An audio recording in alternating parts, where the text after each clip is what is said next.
మీ WordPress వెబ్‌సైట్‌కి user name అలాగే password లేదా ఈమెయిల్ ఐడీ మీరు మర్చిపోయారు. మీరు దీన్ని రీసెట్ చేసుకోవచ్చు. లాస్ట్ పాస్వర్డ్ క్లిక్ చేసి రీసెట్ చేసుకోవచ్చు. కాకపోతే ఈమెయిల్ ఐడీ కూడా మీరు మర్చిపోయారు లేదా తప్పిచ్చారు. ఈమెయిల్ ఐడీ తప్పు ఇవ్వడం వల్ల ఏంటంటే మనకి రీసెట్ లింక్స్ అయితే మన మెయిల్‌కి అయితే రావు. అయితే ఇలాంటి సిట్యుయేషన్స్‌లో మనం పాస్వర్డ్ ఎలా మార్చాలి, ఈమెయిల్ ఐడీ ఎలా మార్చాలి, యూజర్ నేమ్ ఎలా మార్చాలి, డైరెక్ట్‌గా మన హోస్టింగ్ నుంచే మనం మార్చుకోవచ్చు. అది ఎలా అంటే ఒకసారి మీరు మీ యొక్క హోస్టింగ్ ఓపెన్ చేయండి. కంట్రోల్ ప్యానెల్ ఓపెన్ చేయండి. కంట్రోల్ ప్యానెల్ ఓపెన్ చేయాలంటే మనం 2 వేస్‌లో ఓపెన్ చేయొచ్చు. ఒకటి డైరెక్ట్‌గా హోస్టింగ్ వెబ్‌సైట్ sunlighthost.com ఓపెన్ చేసి ఇక్కడ మీకు క్లయింట్ ఏరియా అని ఉంది కదా, దీన్ని క్లిక్ చేయండి. ఆల్రెడీ నేను లాగిన్ అయ్యి ఉన్నాను కాబట్టి నాకు డాష్‌బోర్డ్ ఓపెన్ అయిపోయింది. ఒకవేళ మీరు క్లయింట్ ఏరియా క్లిక్ చేస్తే మీకు యూజర్ నేమ్, పాస్వర్డ్ అడుగుతుంది. మీ యొక్క డీటెయిల్స్ ఎంటర్ చేసి మీరు లాగిన్ అవ్వండి. ఇక్కడ మీ యొక్క సర్వీసెస్ క్లిక్ చేసి మీ యొక్క ప్లాన్ మీద క్లిక్ చేయండి. ఇక్కడ మీరు కిందకి స్క్రోల్ చేసి లాగిన్ టు కంట్రోల్ ప్యానెల్ అన్నాక దీన్ని క్లిక్ చేసి మీరు డైరెక్ట్గా ఎటువంటి యూజర్ నేమ్, పాస్వర్డ్ ఎంటర్ చేయకుండా డైరెక్ట్గా మీ యొక్క కంట్రోల్ ప్యానెల్లోకి మీరు లాగిన్ అవ్వచ్చు. ఈ విధంగా ఇక్కడ మీరు మేనేజ్ క్లిక్ చేస్తే మీ యొక్క కంట్రోల్ ప్యానెల్లోకి అయితే డైరెక్ట్గా లాగిన్ అవుతారు. రెండోది డైరెక్ట్గా cp.sunlighthost.com అంటే కంట్రోల్ ప్యానెల్ యూఆర్ఎల్ లింక్ ద్వారా కూడా మీరు డైరెక్ట్గా కంట్రోల్ ప్యానెల్కి ప్యానెల్లోకి మీరు లాగిన్ అవ్వచ్చు. ఆల్రెడీ నేను లాగిన్లో ఉంది కాబట్టి నాకు ఇలా వచ్చేసింది. లేకపోతే కనుక మీకు యూజర్ నేమ్, పాస్వర్డ్ ఎంటర్ చేయమని అడుగుతుంది. మీ యొక్క మెయిల్ ఐడి, పాస్వర్డ్ ఎంటర్ చేసి లాగిన్ అవ్వండి. ఇలా ఈ పేజ్కి వచ్చిన తర్వాత మీ యొక్క ప్యాకేజ్ మీద మేనేజ్ క్లిక్ చేస్తే డైరెక్ట్గా ఈ యొక్క కంట్రోల్ ప్యానెల్ అయితే ఓపెన్ అవుతుంది. ఓకే, ఇక్కడ మీరు ఏ డొమైన్కి అయితే మార్చుద్దాం అనుకుంటున్నారు, ఈ యొక్క డొమైన్ యొక్క డైరెక్ట్ రూట్ చెక్ చేయండి. ఫోల్డర్ చెక్ చేయాలి. అది ఎలా చెక్ చేయొచ్చు అంటే ఫస్ట్ మీ డొమైన్స్ ఓపెన్ చేసి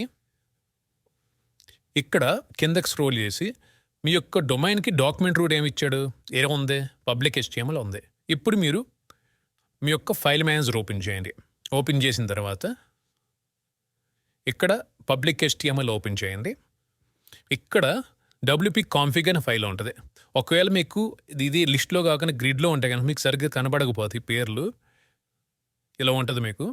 దీన్ని మీరు ఎక్స్టెండ్ చేసుకొని లిస్ట్లోకి మార్చుకోండి. ఓకే, ఇక్కడ WP కాన్ఫిగ్ అని ఉంటుంది చూడండి. దీన్ని టూ టైమ్స్ క్లిక్ చేస్తే మీకు ఈ విధంగా ఓపెన్ అవుతుంది. ఇక్కడ మీ యొక్క డేటాబేస్ ఏం యూజ్ చేశారు అనేది ఇక్కడ మీకు తెలుస్తుంది. డేటాబేస్ నేమ్ ఏది, దీన్ని మీరు కాపీ చేసుకోండి. ఓకే, ఇప్పుడు మీ యొక్క కంట్రోల్ ప్యానెల్ ఓపెన్ చేసి హోమ్కి వచ్చేయండి. కిందకి స్క్రోల్ చేయండి. ఇక్కడ మీకు డేటాబేసెస్ అని కనబడుతుంది. దీన్ని క్లిక్ చేసి మీ యొక్క వెబ్సైట్లో మీ యొక్క హోస్టింగ్లో ఉన్న డేటాబేస్ లిస్ట్ అయితే వస్తుంది. ఇందులో మీ యొక్క కింద కాపీ చేసుకున్నారు కదా, ఈ యొక్క డేటాబేస్ అనేది ఐడెంటిఫై చేయాలి. ఇక్కడ 13E లాస్ట్ 3 నెంబర్ బట్టి కూడా మీరు సెట్ చేయొచ్చు. లేదంటే కనుక control or command F click చేయండి. ఇలా సెర్చ్ బార్ ఓపెన్ అయింది. ఇక్కడ మీరు కాపీ చేసుకుని పేస్ట్ చేస్తే ఇలా వస్తుంది. లేదా మొత్తం అసలు లేదు 13E లాస్ట్ 3 నెంబర్ సెర్చ్ చేసిన మీకు కనబడుతుంది. ఇవి ఒక డేటాబేస్. ఇక్కడ మీరు ఆప్షన్స్ దగ్గర సైన్ ఇన్ క్లిక్ చేయండి.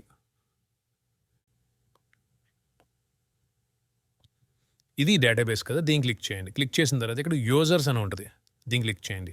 క్లిక్ చేసిన తర్వాత ఇక్కడ ఎడిట్ క్లిక్ చేస్తే ఇక్కడ మీ యొక్క యూజర్ నేమ్, మీరు ఏదైతే మీ యొక్క వెబ్సైట్కి యూజ్ చేశారో యూజర్ నేమ్ ఇది, అలాగే మెయిల్ ఐడి ఇది, అండ్ ఇది పాస్వర్డ్ ఇది కాదు, ఇది ఎన్క్రిప్టెడ్ ఫార్మేట్లో ఉంది. ఇప్పుడు మీరు డీటెయిల్స్ మార్చుకోవాలంటే, యూజర్ నేమ్ మార్చాలంటే ఇక్కడ నుంచి మీరు మార్చుకోవచ్చు. నేను ఫర్ ఎగ్జాంపుల్ sunlighthost 123 అని ఇచ్చా.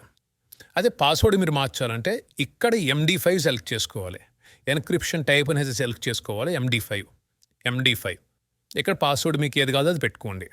నేను test@123 అని ఇచ్చాను. అలాగే మెయిల్ ఐడి కూడా మీరు మార్చుకోవాలంటే మార్చుకోవచ్చు. మీ సపోర్ట్ లేదా ఏది కాదో అది ఇక్కడ నుంచి డైరెక్ట్గా మెయిల్ ఐడి మీరు మార్చండి. సో మెయిల్ ఐడి అలాగే యూజర్ని మార్చేటప్పుడు పక్కనే అసలు ఏం టచ్ చేయొద్దు, కదపొద్దు. ఓన్లీ పాస్వర్డ్ మార్చేటప్పుడు మాత్రమే ఇక్కడ MD5 అని మీరు సెలెక్ట్ చేసుకోవాలి. MD5 సెలెక్ట్ చేసుకొని మీకు పాస్వర్డ్ ఏదైతే అది పెట్టుకోవచ్చు. పాస్వర్డ్ దగ్గర మాత్రం సెలెక్ట్ చేసుకోవాలి. యూజర్ నేమ్ అలాగే మెయిల్ ఐడి చేసేటప్పుడు మీరు ఏమి టచ్ చేయొద్దు, డైరెక్ట్గా ఇక్కడ నుంచి మార్చేసుకోవచ్చు. వన్స్ ఇవన్నీ మీరు చేంజెస్ చేసిన తర్వాత కిందకి స్క్రోల్ చేయండి, గో క్లిక్ చేయండి. ఇలా డేటాబేస్ నుంచి డైరెక్ట్గా మనం చేంజెస్ అయితే చేస్తాం.